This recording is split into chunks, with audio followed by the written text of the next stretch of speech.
Tous les hommes, c'est comme l'herbe. abantu bose bameze nk'ubwatsi, Et leur éclat, c'est comme les fleurs de champ. no kurabagirana kwabo kumeze nk'uburabyo bwo mu ishyamba. L'herbe sèche, Ubwatsi buruma, les fleurs se fanent uburabyo bukaraba et tombent.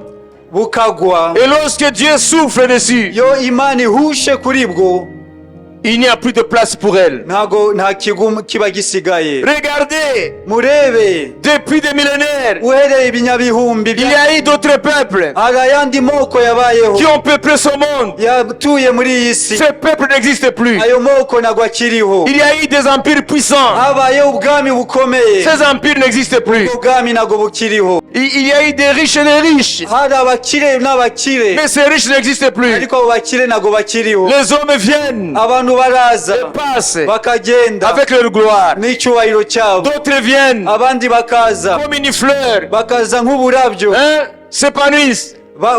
bakaguka, Et la fleur meurt ubwo burabyo bugapfa, et vient d'autres fleurs. hakaza rero ubundi burabyo. L'homme n'est pas maître de sa vie. Umuntu nta bubasha afite ku buzima bwe, L'homme n'est pas maître de sa vie. umuntu nta bubasha afite ku buzima bwe. C'est Dieu qui est maître de notre vie. Imana niyo mugenga w'ubuzima bwacu. Nous nous voyons dormir et nous réveiller, Twebwe tubona turyama mais tukabyuka, nous ne savons pas qu'est-ce qui nous attend. ariko ntabwo tuzi ikiri imbere yacu.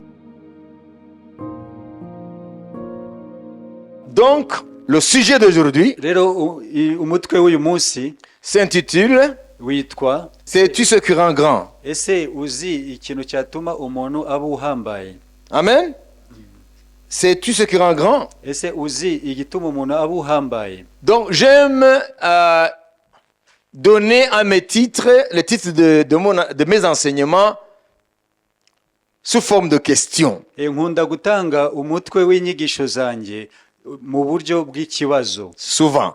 Akenshi, Pas tous les titres, mais la plupart de mes titres.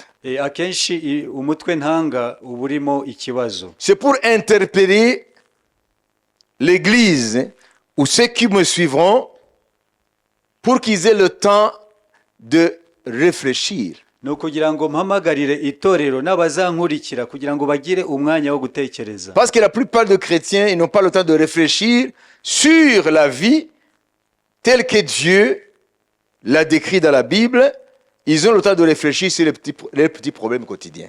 Kuko abakristo benshi batekereza ku bijyanye n'ubuzima batawutekereza nk'uko Imana ibivuga, ahubwo bakaba mu by'ubuzima bwabo bwa buri munsi. Donc, ils passent du temps seulement à penser aux problèmes quotidiens. Igihe cyose bafata umwanya wo gutekereza ku bibazo byabo bya buri munsi. Donc, la plupart de leur temps Umwanya wabo munini est consacré à leurs petits problèmes quotidiens. ufatwa batekereza ku bibazo byabo bya buri munsi. Mais ils ne réfléchissent pas, ils ne prennent pas le temps Ariko ntabwo bafata umwanya de s'adonner à la réflexion sur les problèmes existentiels. gufata umwanya wo kwiga ku bibazo bijyanye n'ubuzima. Et c'est très important. Kandi ni ikintu cy'ingenzi. Voilà pourquoi nous avons cette question. Niyo mpamvu dufite iki kibazo. Est-ce que tu sais ce qui rend grand? Ese waba uzi igituma umuntu aba uhambaye? D'abord, la grandeur, c'est quoi? Mbere na mbere kuba uhambaye ni iki? Il y a autant de réponses qu'il y a de sujets qui répondent à la question. Hari ibisubizo byinshi ukurikije n'abantu batanze igisubizo. À travers le passage de la parole de Dieu, Rero binyuze mu ijambo ry'Imana, nous allons voir ce que Dieu dit. turaza kubona icyo Imana ivuga. Et je pense que Dieu a toujours raison. Kandi igihe cyose turabizi ko Imana ihorana ari yo ifite ukuri. Nous avons commencé par une des réflexions d'un grand homme historique qui s'appelle Blaise Pascal. Turahera ku gitekerezo cy'umuntu w'ikirangire wamenyekanye witwa Blaise Pascal. Dans sa biographie, mu byaranze ubuzima bwe, Blaise est né en 1623 yavutse mu 1623 et il est mort en 1662 à Paris. Apfira i Paris mu 1662. Il était polymathe, ça veut dire ils avaient la connaissance dans plusieurs domaines. Rero yari afite ubumenyi mu bintu bitandukanye. Il était mathématicien, yari umunyamibare, il était physicien, mu bya physique, inventeur, yagiye avumbura, umuvumbuzi. parce que l'ancêtre de nos calculatrices a été inventée par Blaise Pascal. ni ukuvuga ko calculatrice ya mbere yahimbwe na Blaise Pascal. Il était philosophe, yari umufilozofe moraliste et théologien. ari n'umuteologien Uvuge uti iyobokamana. mu by'iyobokamana. De nationalité française. yari umufaransa. Et il a influencé beaucoup d'autres philosophes. kandi ibyo yanditse byagize ingaruka ku bafilozofe benshi. Il a influencé beaucoup d'autres savants et philosophes. ibyo yanditse byagize ingaruka ku ba. Pourquoi est-ce que je commence ni ukuvuga ngo yagiriye umumaro abandi benshi bari muri ziriya domaine twavuze? Pourquoi est-ce que nous voulons citer Pascal Blaise? kubera iki twashatse kuvuga ku bijyanye na Blaise Pascal? Parce que Blaise a réfléchi, il a pris du temps à réfléchir sur les problèmes existentiels. nuko yafashe umwanya munini wo gutekereza ku bijyanye n'ibibazo by'ubuzima. Est-ce que Dieu existe? ese imana iriho? Est-ce qu'on peut entrer en relation avec lui? ese umuntu ashobora kwinjira mu busabane nayo? Qu'est-ce que la mort? ese urupfu ni iki? Quel est le sens de la vie? ese ubuzima bufitiye impamvu? D'où vient l'homme? ese umuntu yaturutse he? Qui a mis l'homme sur terre? ninde washize umuntu hano ku isi? Et quel est le sens de sa finitude, de sa mort? n'iherezo ry'umuntu ni irihe? Est-ce qu'après la mort, il y a quelque chose qui continue de l'homme? ese nyuma y'ubuzima hari igikomeza ku buzima bw'umuntu? On les appelle toutes ces questions des questions existentielles. ibyo bibazo byose nibyo byitwa ibibazo by'ubuzima by'impamvu yo kubaho.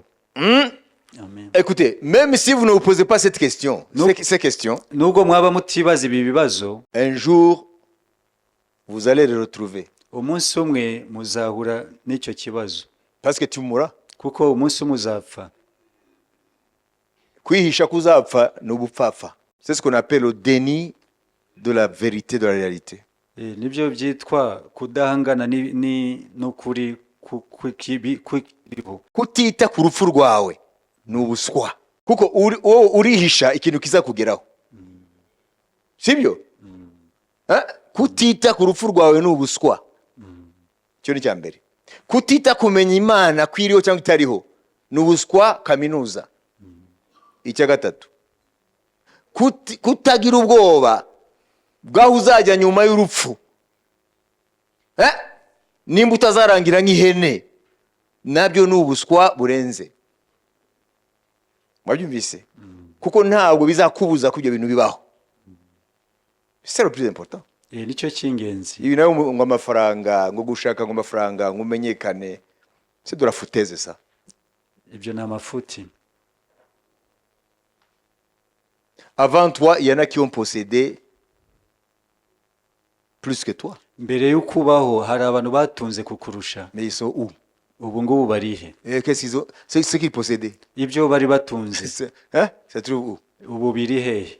La mort te frappera quand elle voudra, si Dieu l'a permis. Mais ce qui est certain, tu partiras. urupfu ruzagutungura Imana nibyemera, kandi icyo tuzi nuko uzagenda, uzapfa.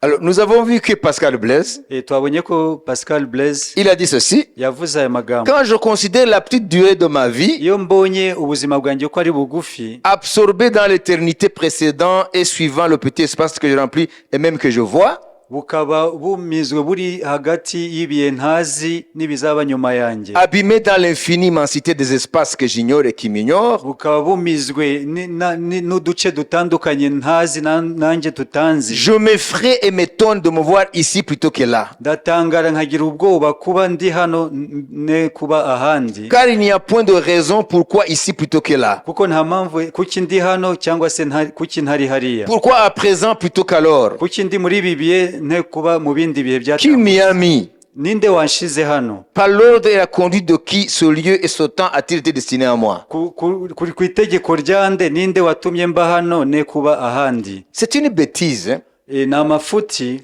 de ne pas te poser une seule fois dans ta vie kutibaza nibura rimwe mu buzima bwawe pourquoi tu es là. kubera iki uri hano. Il y a 100 ans, tu n'étais pas là. hari imyaka 100 itambutse ntabwo wari uriho. Pourquoi tu es là? kubera iki ubu uriho? Te faire l'argent? kugira ngo ushake amafaranga? Tu es là pourquoi? uri ku isi kubera iki? Ça, c'est une question. icyo ni ikibazo kimwe. Et puis, ce qui est terrible, rero gitangaje, tu partiras d'ici. uzava hano ku isi. pas de ton gré, bidaturutse ku bushake bwawe tu partiras. uzagenda. Alors la question est la suivante. Ikibazo rero ni iki: Qui t'a mis ici? ninde wagushize hano ku isi? Pourquoi s'il ne t'a pas mis ici au XVIe siècle? Kubera iki atagushize hano mu kinyejana cya 16? Pourquoi est-ce qu'il n'a pas attendu le 22e siècle? Kubera iki yategereje ikinyejana cya 21? Pourquoi est-ce que tu es né là où tu es né et ne pas ailleurs? Kubera iki wavukiye aho wavukiye ntuvukira ahandi? Pourquoi est-ce que tu es né blanc, tu es né noir? Kubera iki wavutse uri umwirabura ntuvuke uri umuzungu? Ou blanc, tu es né blanc et tu n'es pas né noir. Ukavuka uri umuzungu ntuvuke uri umwirabura? Pourquoi est-ce que tu es né de ces parents-là? Kubera iki wavutse kuri abo babyeyi? Tout ça, tu n'as pas choisi. Ibyo byose ntabwo ari wowe wabihisemo. Alors Pascal Blaise se pose la question. Blaise Pascal we rero akibaza ikibazo: Alors, qui a décidé tout ça? ninde wafashe icyemezo cy'ibyo byose? Vous voyez? Il faut se poser ces questions. Kwiriye kwibaza ibyo bibazo, C'est très important. ni iby'ingenzi cyane. Même s'il y a personne qui va te sanctionner avec un diplôme. Nubwo nta muntu uzaguha diplome, Mais ça te concerne. ibyo birakureba. Amen. Amen. Alléluia. Amen. Vous savez, l'homme a été philosophe de tout temps. Umuntu yabaye umufilozofe mu bihe byose. La philosophie, c'est quoi? Filozofi ni iki? Pour faire simple, Kugira ngo dukoreshe imvugo yoroshe, c'est une réflexion profonde ni ugutekereza mu buryo bwimbitse sur les choses. ku bintu. Amen. D'abord, je vais vous demander une chose. Na mbere ngiye kubaza ikintu: Si Jésus ne revient pas dans 20 ans, Yesu atagarutse mu myaka 20 iri imbere, 20 ans, ça veut dire 2 décennies. ni ukuvuga ngo imyaka 20, Tous ceux qui sont ici, abose bari hano, à partir de 50 ans, abafite kuva ku myaka 50, probablement, il n'en restera aucun. bashobora kuba nta n'umwe uzaba usigaye. None bari imyaka 20. Aho wicaye ntabwo uzaba ugihari. Moïse dit, Mose yavuze ngo s'ils étaient intelligents, iyo baba abanyabwenge ils penseraient à leur fin. bari kwita ku iherezo ryabo. Iyo baba bari abanyabwenge, bari kwita ku iherezo ryabo. Ni ukuvuga ngo mwese muri hano kuva ku myaka 50, mu myaka 20 iri imbere, Yesu atagarutse, na n'umwe azaba ari hano. Ibyo muri murahurira byose, ntimuzi bizaba ibyande.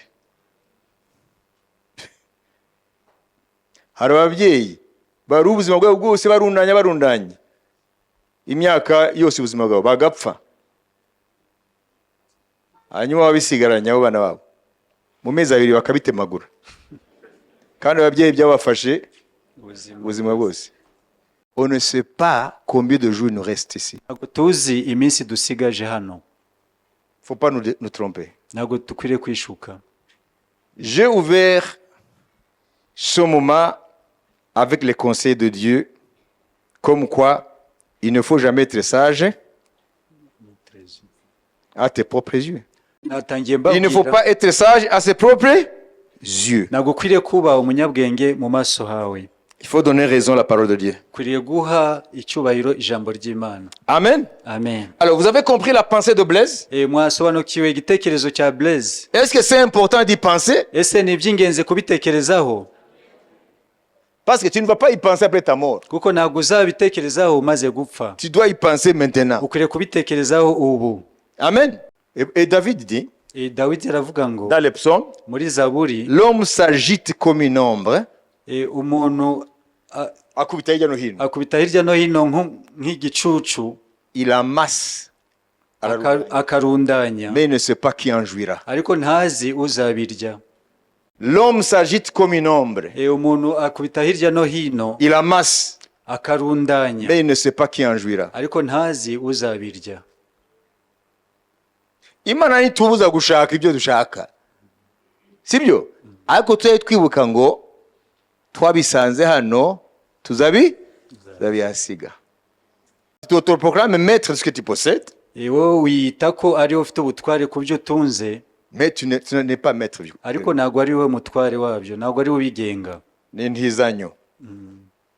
Très important. Ni ntizanyo.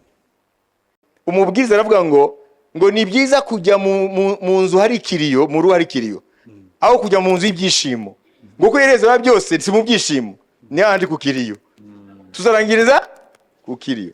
Nous venons pour préparer notre éternité. tuza kugira ngo dutegure ibihe byacu by'iteka ryose tuzajyamo. Alors, qu'est-ce que Dieu dit par rapport à la question là? Niki Imana ivuga ku bijyanye n'iki kibazo?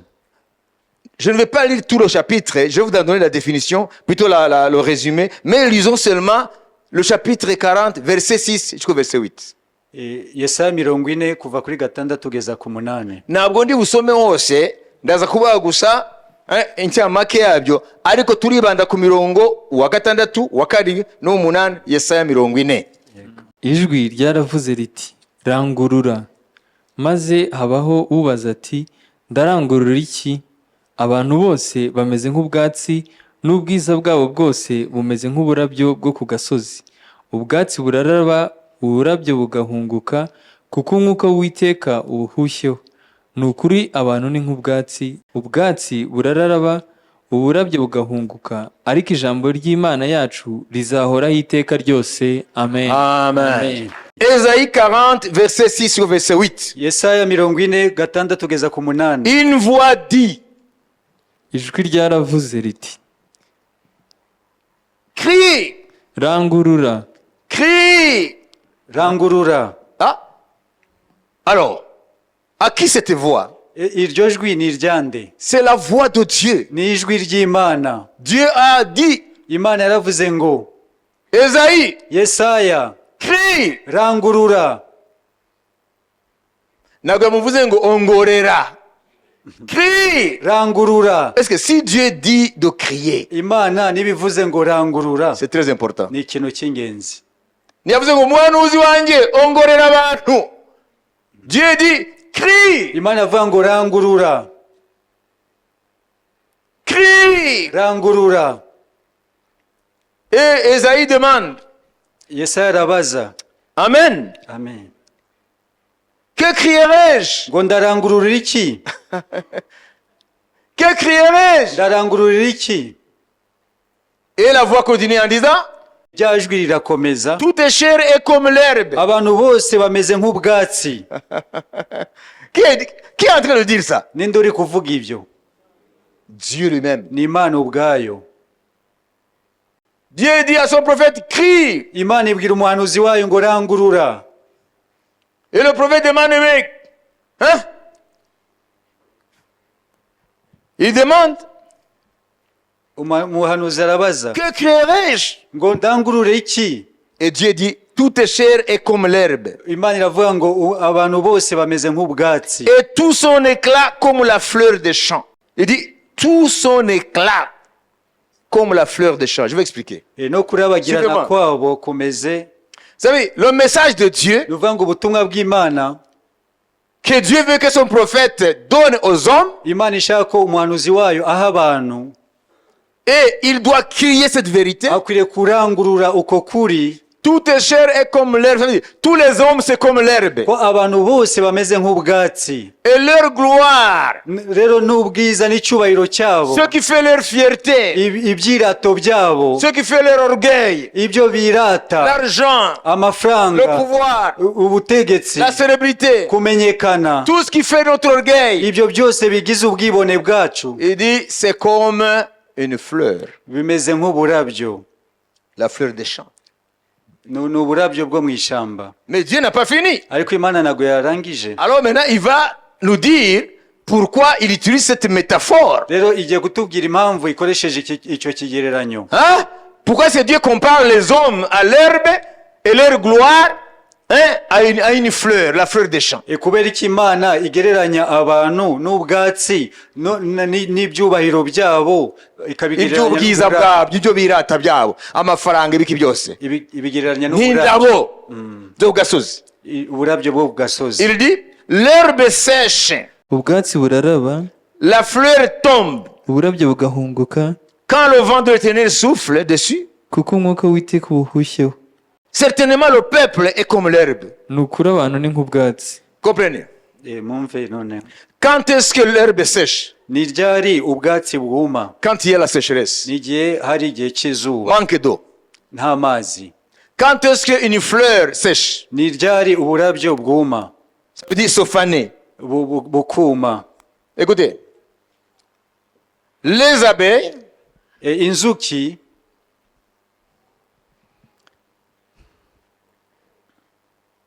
elles jouent un rôle très important dans la biodiversité. inzuki zifite umumaro ukomeye mu bijyanye n'ibidukikije.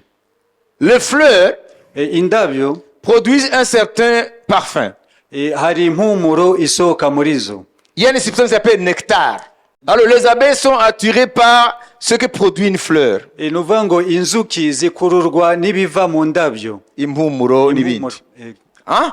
Alors les abeilles prennent ça. Rero inzuki zigafata ibyo, Ça s'appelle la pollinisation. nibyo byitwa pollinisation. Pollen. Vous comprenez? Voilà. Donc les abeilles Inzuki prennent ça des fleurs. zivana ibyo mu ndabyo. Amen. C'est avec ça qu'ils fabriquent du miel. Mais nous savons seulement le miel. Twebwe icyo tuzi ni ubuki. Mais c'est pas ça. Ntabwo ari C'est icyo. pas ça uniquement. Ntabwo ari icyo gusa. Les abeilles, parce qu'il y a des fleurs mâles et des fleurs femelles. Burya mu ndabo habamo ikigabo n'ikigore. Ça veut dire les abeilles prennent le grain, prennent de la fleur là, Ni ukuvuga ngo inzuki zifata ku c'est rurabyo. les pollens, Ni ukuvuga ngo zifata urubuto. ou même d'autres insectes par exemple. Hari Udusimba. n'utundi dusimba turya indabo. Alors, ces abeilles vont chez une fleur femelle, Noneho zigafata ako kabuto ikagajyana mu rurabo rw'ikigore. et c'est comme ça que les fleurs se reproduisent. Niko rero indabo ziba nyinshi zikahakazamo izindi. Vous comprenez? Alors, une fleur qui n'a pas reçu de la part des insectes, par exemple les abeilles, hein, ces pollens-là, Rero yo ururabo rutabonye urubuto ruzanwe n'izo nzuki, cette fleur meurt. urwo rurabo rurapfa. Vous comprenez? Donc, la fleur peut mourir par sécheresse Ni ukuvuga ngo ururabo rushobora kwicwa n'uruzuba ou même par manque d'être fécondé. cyangwa mu kubura urubuto. Vous comprenez? Ça, c'est un processus normal. Ubwo ni uburyo busanzwe. Alors, Dieu dit, Rero Imana iravuga ngo tous les hommes, c'est comme l'herbe. abantu bose bameze nk'ibyatsi, L'herbe. bameze nk'ubwatsi. Ça veut dire il y a un temps de naître, Ni ukuvuga ngo hari igihe cyo kuvuka un temps de croître, n'igihe cyo gukura, développement. imikurire. Il y aura un temps de déclin de ta santé Rero hari ibihe rero byo kugenda ubuzima bugabanuka, et après tu vas mourir. nyuma ugapfa. Il y a un temps où on est comme l'herbe verte, Hari igihe uba umeze nk'ubwatsi butoshye, mais il y aura un temps où l'herbe va sécher. rero hazabaho igihe ubwatsi buzuma. Prenons maintenant la fleur. Reka rero dufate ururabo. Dieu dit, tout leur éclat, toute leur gloire, c'est comme une fleur. Ni ukuvuga ngo ibyubahiro no kurabagirana kw'abantu bimeze nk'ururabyo.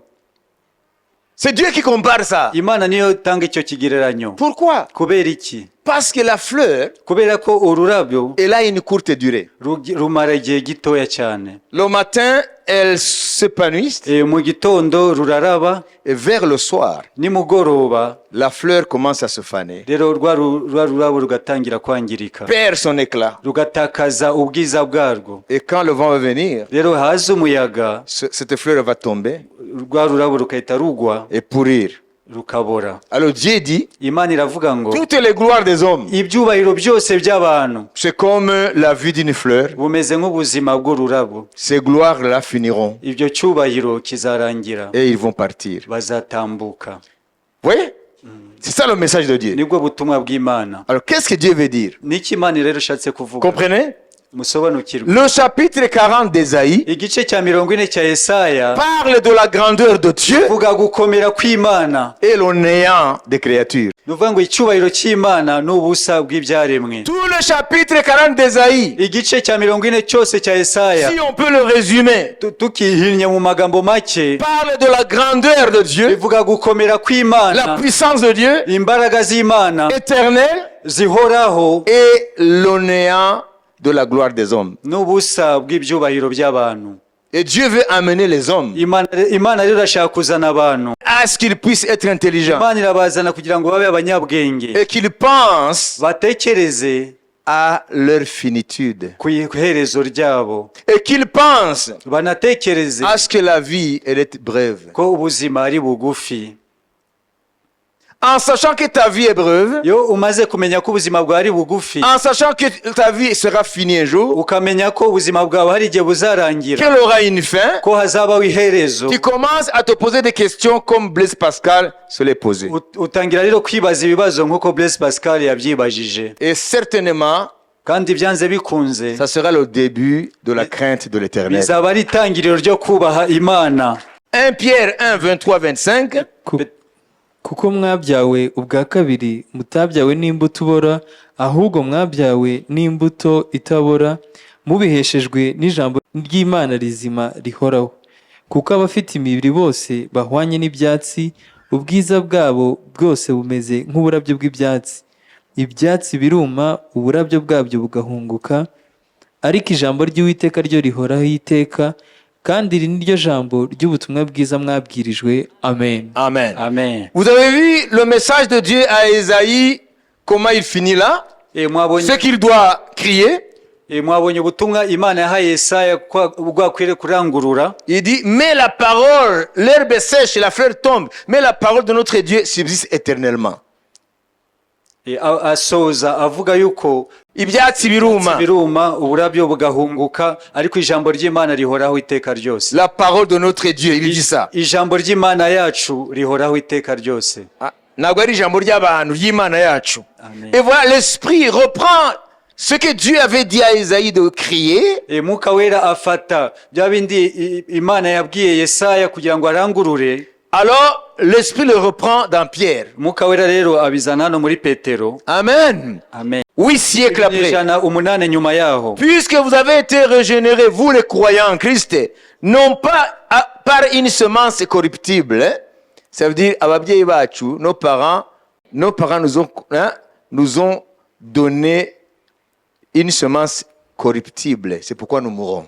Ababyeyi bacu baduhaye imbuto ibora. Ça veut dire, les gamètes sont corruptibles. Nuvuga imbuto yacu yari irabora. Urubuto rw'umugabo n'umugore, ok? C'est corruptible. Rurabora. Comprenez? Amen. C'est pourquoi nous mourrons biologiquement parlant. Niyo mpamvu dupfa mu buryo bwo mu mubiri. Puisque vous avez été régénérés non pas par une semence corruptible, mais par une semence incorruptible, par la parole vivante et permanente de Dieu. Kuko mwabyawe ubwa kabiri, mutabyawe n'imbuto ibora, ahubwo mwabyawe n'imbuto itabora, mubiheshejwe n'ijambo ry'Imana rizima rihoraho. Donc la parole de Dieu, elle est vivante et permanente, et ça s'appelle semence incorruptible. Vangu ijambo ry'Imana ni rizima kandi rihoraho, ni imbuto itabora. Car toute chair est comme l'herbe. Voilà, l'Esprit reprend ce que Isaïe avait prophétisé. Mwuka wera rero hano agaruye ibyo Yesaya yahanuye. Toute chair est comme l'herbe. Abafite imibiri bose bahwanye n'ubwatsi. Et toute sa gloire comme la fleur de l'herbe. N'ubwiza bwabo bwose bumeze nk'uburabyo bw'ibyatsi. L'herbe sèche et la fleur tombe. Ubwatsi buruma, uburabyo bwabwo bugahunguka. Mais la parole du Seigneur demeure éternellement. Ariko ijambo ry'Uwiteka ryo rihoraho iteka. Cette parole est celle qui vous a été annoncée par l'évangile. Kandi iri niryo jambo ry'ubutumwa bwiza mwabwirijwe. Ce message est très important. Ubutumwa ni ubw'ingenzi.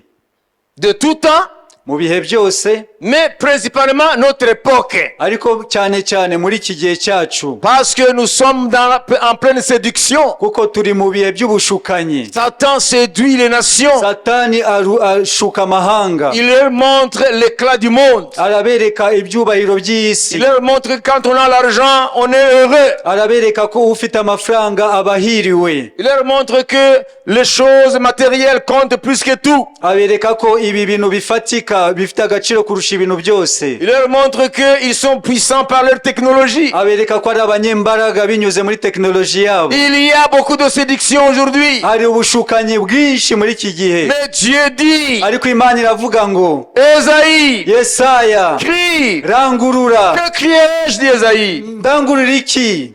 Dis ceci, vuga ibi. Toute chair est comme l'herbe. Abanyamubiri bose bamenyeze nk'ubwatsi. L'herbe sèche. Ubwatsi buruma. Toute leur gloire, c'est comme les fleurs du champ. ibyubahiro by'abantu byose bimeze nk'ubwatsi bwo mu ishyamba. Quand Dieu parle de gloire, Yo Imana ivuga ibyubahiro, il parle de l'argent. ivuga amafaranga, Il parle de tout ce que l'homme peut s'enorgueillir. ivuga ibyo umuntu byose ashobora kwirata, La célébrité, kumenyekana, tout ce qui fait ta fierté. ibyo byose wirata. Il dit que c'est une gloire éphémère. avuga ngo ni icyubahiro cy'igihe gitoya. L'homme moderne marche dans l'orgueil. L'homme moderne marche dans l'orgueil. Umuntu w'iki gihe agendera mu bwibone Dans différents domaines de la vie. mu bijyanye n'ibitandukanye byo mu buzima. Mais Dieu, Ariko Imana, Imana pour le moment, muri ibi bihe, pour ceux qui veulent l'écouter, ku bashaka kunyumva, il veut leur communiquer la sagesse d'en haut. ashaka kubaha ubwenge bwo mu ijuru, La sagesse de Sion. ubwenge bw'i Siyoni. Ne vous laissez pas séduire. Nimushukwe, Votre vie est éphémère. ubuzima bwanyu ni ubw'igihe gito, Votre gloire est éphémère. icyubahiro cyanyu ni icy'igihe gito. Vous n'êtes pas des dieux Ntabwo muri Imana qui n'ont ni commencement ni fin. idafite itangiriro n'iherezo. Votre vie terrestre est éphémère. Ubuzima bwanyu bwo ku isi ni bugufi. Même si Dieu a dit, vous êtes des dieux, mais vous mourrez comme des hommes. Nubwo Imana yavuze ngo muri Imana ariko muzapfa nk'abantu. Ça veut dire l'homme sans Dieu, Bivuga ngo umuntu udafite Imana, quelle que soit sa fierté, ibyo yaba yirata byose, il mourra un jour. azapfa umunsi umwe. La vie d'un homme, Ubuzima bw'umuntu elle est comme la longueur d'une pomme de main bumeze nk'uko ikiganza cy'umuntu kingana, par rapport à l'éternité. ugereranyije n'ibihe by'iteka Je ryose. termine en vous disant, Gusoza mbabwira, Esaïe crie toujours. Yesaya aracyarangurura na n'ubu. Aujourd'hui, il crie à plein gosier Uyu munsi aracyarangura cyane, en disant, vous les hommes, abwira ngo mwebwe abana b'abantu, écoutez ce que Dieu dit. mwumve ibyo Imana ivuga. Tous les hommes, c'est comme l'herbe. Abantu bose bameze nk'ubwatsi, Et leur éclat, c'est comme les fleurs de champ. no kurabagirana kwabo kumeze nk'uburabyo bwo mu ishyamba. L'herbe sèche, Ubwatsi buruma, les fleurs se fanent ururabyo bukaraba, et tombent. bukagwa. Et lorsque Dieu souffle dessus, Yo Imana ihushe kuri bwo, il n'y a plus de place pour elle. nta kiba gisigaye. Regardez, Murebe, depuis des millénaires, uhereye ibinyabihumbi il y a eu d'autres peuples hari ayandi moko yabayeho qui ont peuplé ce monde. yatuye muri iyi si. Ces peuples n'existent plus. Ayo moko ntabwo akiriho. Il y a eu des empires puissants. Habayeho ubwami bukomeye, Ces empires n'existent plus. ubwo bwami ntabwo bukiriho. Il y a eu des riches et des riches. Hari abakire n'abakire, Mais ces riches n'existent plus. ariko abo bakire ntabwo bakiriho. Les hommes viennent, Abantu baraza passent bakagenda avec leur gloire. n'icyubahiro cyabo, D'autres viennent abandi bakaza comme une fleur, bakaza nk'uburabyo, hein, s'épanouissent. bakaguka, Et la fleur meurt ubwo burabyo bugapfa, et vient d'autres fleurs. hakaza rero ubundi burabyo. Est-ce que tu as pensé, toi, Ese waratekereje wowe que peut-être dans 10 ans tu ne seras plus là, wenda nyuma y'imyaka 10 uzaba utakiriho, ou même dans 5 ans, cyangwa se mu myaka 5, ou même l'année prochaine, cyangwa umwaka utaha, ou même le mois prochain, cyangwa ukwezi ou gutaha, même la semaine prochaine? cyangwa icyumweru gitaha? L'homme n'est pas maître de sa vie. Umuntu nta bubasha afite ku buzima bwe. L'homme n'est pas maître de sa vie. Umuntu nta bubasha afite ku buzima bwe. C'est Dieu qui est maître de notre vie. Imana niyo mugenga w'ubuzima bwacu. Nous nous voyons dormir et nous réveiller, Twebwe tubona turyama tukabyuka, mais nous ne savons pas qu'est-ce qui nous attend. ariko ntabwo tuzi ikiri imbere yacu. De ta génération, Abo mu bihe byawe il y en a qui ne sont plus là. hari abatakiriho. Et pourquoi est-ce que toi tu es toujours là? Kubera iki wowe ukiriho? Est-ce que tu es plus meilleur qu'eux? Ese wowe ari cyo ubarusha? Non! Oya, Comme ils sont partis, nk'uko bagiye tu partiras aussi. nawe niko uzagenda. Pensez-y. Bitekerezeho, Il faut savoir ukwiriye kumenya que Dieu ne parle pas en vain. ko Imana ntabwo ivugira ubusa. Esaïe crie. Yesaya arangurura. Il n'y a pas beaucoup d'endroits dans la Bible où Dieu donne cet ordre de donner son message en criant. Ntabwo hari henshi muri Bibiliya Imana itanga itegeko gutanga ubutumwa umuntu arangurura. Hein?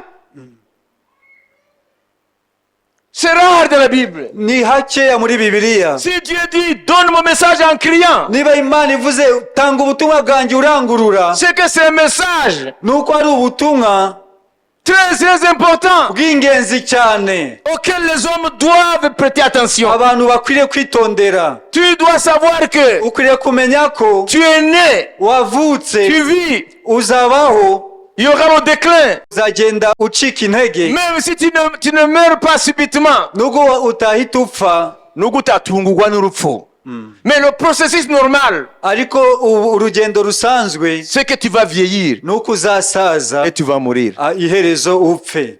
Le processus normal, Rero urugendo rusanzwe c'est la rw'ubuzima naissance, ni ukuvuka, le développement, ni ugukura, la vieillesse ni ugusaza, et la mort. no gupfa. Sur une petite période. Ni mu gihe gitoya cyane. Tout cela se passe sur une petite période, Ibyo byose biba mu gihe gitoya à l'échelle de l'éternité. ugereranije n'ibihe by'iteka ryose. Alors mon frère, ma soeur, Rero muvandimwe mushiki wanjye, ce que Dieu a voulu que tu entendes aujourd'hui, icyo Imana yashaka ko wumva uyu munsi c'est ce qu'il a dit aussi par Amos. nicyo yavuze binyuze muri Amosi. Ô Israël, Israeli, ô Israël, o Israeli, prépare-toi itegure à la rencontre guhura de ton Dieu. n'Imana yawe.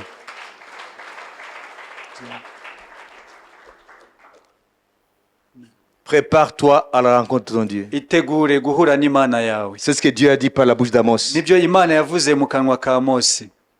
Pense à ta mort. Tekereza ku rupfu rwawe. Pense à ton départ. Tekereza igihe uzava mu buzima. On ne peut pas toujours s'attendre à ce qu'on vieillisse. Ntago tukwiriye gutegereza ko tuzasaza, Il y en a qui ne vieilliront jamais. kuko hari n'abatazasaza. Ils partiront dans la force de l'âge. Bazagenda Bagifite imbaraga. bagifite imbaraga. C'est pas tout le monde qui vieillit. Ntabwo ari abantu bose basaza. Il y en a qui meurent trop jeunes. Hari abapfa bakiri bato, Même il y a des avortons, hari des morts-nés, bavuka bapfuye, qui n'ont pas eu le temps de vivre. batigeze babona igihe cyo kubaho. Il y en a qui meurent dans l'enfance. Hari abapfa bakiri bato, Il y en a qui meurent dans l'adolescence. hari abapfa ari ingimbi, Il y en a qui meurent en état jeune marié. hari abapfa bagishaka, Il y en a qui meurent à la cinquantaine. hari abapfa bageje mu myaka za 50, Il y en a qui meurent à 70 ans. hari abapfa bageje mu myaka 70, Mais c'est rare. ariko aho ni bakeya. C'est rare d'atteindre 70 ans. Ni bakeya bageza ku myaka 70. Au-delà de 60 ans, Hejuru y'imyaka 60 bonus. nuva ni inyongera. 60 ans. Imyaka 60 Après, nyuma yaho, c'est que c'est Dieu qui te... Hein? C'est un prolongement de grâce. n'ubuntu gusa buba bukomeje. Nous vivons un temps spécial. Turi kuba mu bihe Sur bidasanzwe le plan prophétique, mu bijyanye n'ubuhanuzi. Jésus peut revenir à tout moment, Yesu ashobora kugaruka igihe icyo ari cyo cyose, mais n'oublions jamais, ariko ntuzibagirwe na rimwe la mort aussi peut frapper à tout moment. ko urupfu narwo rushobora kuza igihe icyo ari cyo cyose. Tu dois te préparer. Ukwiriye kwitegura Avec cette course effrénée à la recherche des richesses. hamwe no kwiruka nyuma y'ubutunzi, Mais il faut toujours te mettre en tête. ariko igihe cyose mu mutwe wawe ukwiriye kuba ufite Tu n'es pas maître de ton temps. kuba uzi ko atari ugenga ibihe byawe. Tu es venu sans ton avis. Waje ntawe uguhitishijemo, Tu partiras sans ton avis. uzavamo ntawe ukubajije. C'est ce que Blaise Pascal nous a dit. Nibyo Blaise Pascal yatubwiye. Et quand celui qui a permis que tu viennes, Rero wa wundi wemeye ko uza, quand celui qui a permis à ce que tu naisses, igihe wa wundi watumye uvuka décidera qu'il faut partir, azafata icyemezo y'uko uva ku isi, est-ce que tu es prêt à l'affronter? ese uriteguye guhura nawe? Est-ce que tu es prêt à le regarder en face un jour? Ese uriteguye kumuhanga amaso guhura nawe?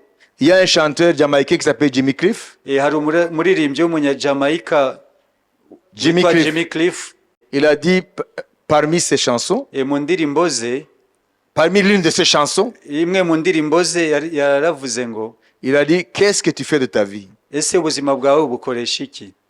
Urura kozi ki ubuzima bwawe? Ouais, même les chantres sans le Saint-Esprit, hein, ils émettent quand même des paroles de sagesse. N'abaririmbyi badafite n'umwuka wera hari amagambo y'ubwenge bavuga. Qu'est-ce que tu es en train de faire de ta vie? Ese ubuzima bwawe uri kubukoresha iki? Soyez sage. Mube abanyabwenge. Dieu ne vous empêche pas de chercher l'argent. Imana ntabwo ibabuza gushaka amafaranga. Dieu ne vous empêche pas d'avoir des projets. Imana ntabwo ibabuza kugira imishinga. Mais il faut toujours vous rappeler Ariko igihe cyose mukwiriye kwibutsa que c'est Dieu qui décidera ko Imana niyo izafata icyemezo your achievements.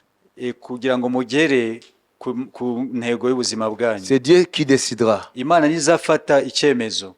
quel projet de ta vie Niwe mushinga w'ubuzima bwawe tu vas achever. uzasoza. Et quel projet de ta vie? nuwe mushinga w'ubuzima bwawe Tu partiras inachevé. uzagenda utarasozwa. Mets Dieu toujours en avant. Shira Imana imbere ya byose. Mets toujours Dieu au centre de ta vie. Shira Imana hagati mu buzima bwawe. Parce que c'est lui qui tient le souffle de ta vie dans ses mains. Kuko niyo ifite umwuka w'ubuzima bwawe mu kuboko kwe. Et c'est lui qui a tes voies dans ses mains. Ni nawe ufite inzira zawe mu kiganza cyayo. Personne ne sait ce qui se passera dans l'heure qui va arriver. Nta numwe uzi ikiri bube muri saa iri bukurikire. Dans l'ancienne Rome, Roma ya kera il y avait une ville qui s'appelait Pompéi. hari umujyi witwaga Pompeii. C'était une ville qui était très florissante, avec beaucoup de péchés, de prostitution, etc.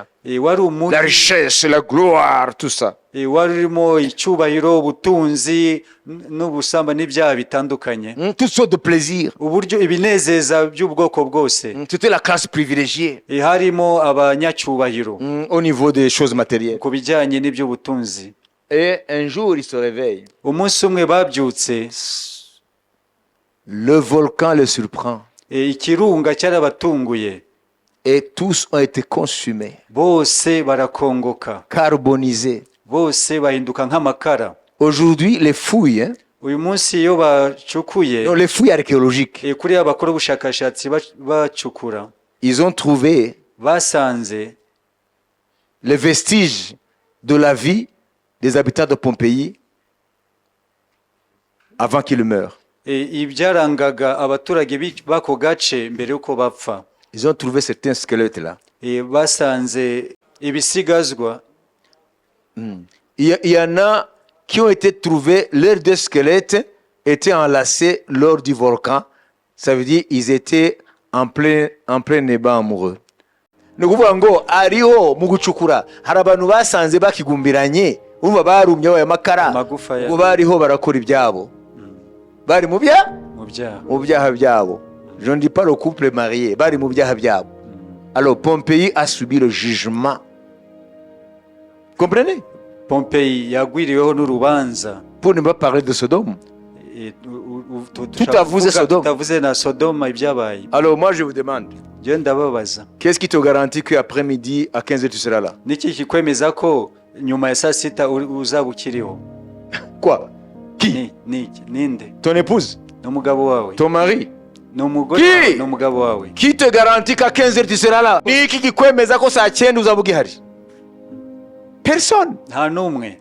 Je sais que ce message n'est pas populaire Ndabizi ko ubutumwa ntabwo bukunzwe bugezweho. parce que Satan ne veut pas que les gens se réveillent. Kuko Satani ntabwo ashaka ko abantu bakanguka. Shaka ko muhugira muri ibyo gusa, amakwe, ibiki, ibikingi, inka zikamwa, ibiki, iz'amahembe maremare, ibiki. Arashaka ko muguma muri ibyo, hanyuma urupfu ruze rubatware nk'abo muri Pompéi, nko muri Sodoma na Gomora. Icyo nababwira gusa turi mu bihe bidasanzwe. Yesu ashobora kuza umwanya wose, n'urupfu rushobora kuza umwanya wose. Alors prépare-toi à la rencontre de ton Dieu. Itegure guhura n'Imana yawe. C'est ça la philosophie qui vaille. Rero ubwo nibwo bwenge bufite agaciro. Dans tout ce que tu fais, Mu byo ukora byose, prépare-toi itegure à la rencontre de Dieu. guhura n'Imana yawe. Parce que Dieu amènera en jugement Kuko Imana izazana mu rubanza tout ce qui est caché ibihishwe et tout ce qui est visible. n'ibigaragara byose, Toute œuvre sera jugée. imirimo yose izacirwaho urubanza. Même il jugera les pensées de nos cœurs. Izacira n'urubanza n'ibitekerezo byo mu mitima yacu. Alors, qu'est-ce qu'il faut faire? Rero tukwiriye gukora iki? Il faut vivre avec du pessimisme. Ese tukwiriye kubaho nta byiringiro dufite? Ah, faut-il être pessimiste? Ese tuhatakaza ibyiringiro? Bien sûr, ce message, Yego, ubu butumwa sans perspective du salut, udafite iyerekwa ry'agakiza c'est pas un message à entendre. ntabwo ari ubutumwa bwo kumva, Parce que ça te communique la trouille. kuko bituma wiheba, Hein? Ubwoba. ugira ubwoba. Vous comprenez? Sans la perspective du salut en Christ, Udafite iyerekwa rijyanye n'agakiza muri Kristo, sans l'espérance de la vie éternelle en Jésus, nta byiringiro by'ubugingo buhoraho muri Kristo, c'est pas un message à entendre. ntabwo ari ubutumwa bwo kumva. Les gens peuvent me traiter de rabat-joie, trouble fête. Ubutumwa nk'ubu ku bantu batazi agakiza, ku bantu badafite ibyiringiro by'ubugingo buhoraho, ubutumwa ntabwo bakwiye kubwumva, kubera yuko bubabuza ibyo barimo Imana ibabuza, kubera ko bubakangura ko hazabuza babaza. Kandi abantu ntibashaka ko bazabazwa, kandi abantu ntibashaka yuko babwiwe ko bazazurwa kugira ngo babazwe. Abantu bashaka ko umusambanyi murekere mu busambanyi bwe, umunyamacakubiri murekere mu macakubiri ye, umujura umurekere mu bujura bwe, sibyo? Ubwirasi mubarekere abirasi, ubarekere mu byo barimo. Ntubabwire ibyerekeye kubazwa, byerekeye Imana izabashira mu rubanza. Comprenez? Mais pour vous qui connaissez Dieu, ariko kuri mwebwe muzi Imana, ça c'est le message à entendre. ubu ni ubutumwa bwo kumva. Et si ce message Rero niba ubu butumwa t'attriste, bugutera umubabaro agahinda, c'est pour que tu te repentes, ni ukugira ngo wihane, que tu mettes ta vie en ordre. ushyire ubuzima bwawe ku murongo. Mais si tu dis je ne veux pas entendre ça, ariko nuvuga ngo sinshaka kubyumva, toi tu fais partie de ceux qui vont périr comme les gens de Pompéi. uri muri ba bandi bashaka kurimbuka nka bariya tubwiye ba Pompeyi. On ne se moque pas de Dieu. Imana nintegurizwa izuba. Chacun buri wese moissonnera azasarura ce qu'il aura semé. icyo yabibye. Celui qui sème dans sa chair, ubibira mu mubiri we, il moissonnera de sa chair la corruption. azasarura mu mubiri we kubora. Et celui qui sème dans l'esprit, ariko ubibira mu mwuka, moissonnera de l'esprit azasarura mu mwuka la vie éternelle ubugingo buhoraho et la paix. n'amahoro. C'est ça ma conclusion. Iyo niyo ndunduro yanjye. Le salaire du péché c'est la mort. Ibihembo by'icyaha ni urupfu, Mais le don gratuit de Dieu, ariko impano y'ubuntu c'est la vie éternelle en Jésus. ni ubugingo buhoraho muri Kristo. Uyu munsi nukwiye kwemera kubaho udafite ijwi rikubwira ko umaze kuva mu rupfu wageze mu bugingo. Nta bwishingizi bwo hakurya y'urupfu buhari atari muri Kristo. L'assurance par rapport à la question de la mort, ubwishingizi ku bijyanye n'urupfu, c'est la foi en Jésus-Christ. kwizera muri Kristo Yesu, Par la repentance. binyuze mu kwihana. Sans repentance, nta kwihana on court tout droit au jugement de Dieu. ubugana ku rubanza rw'Imana.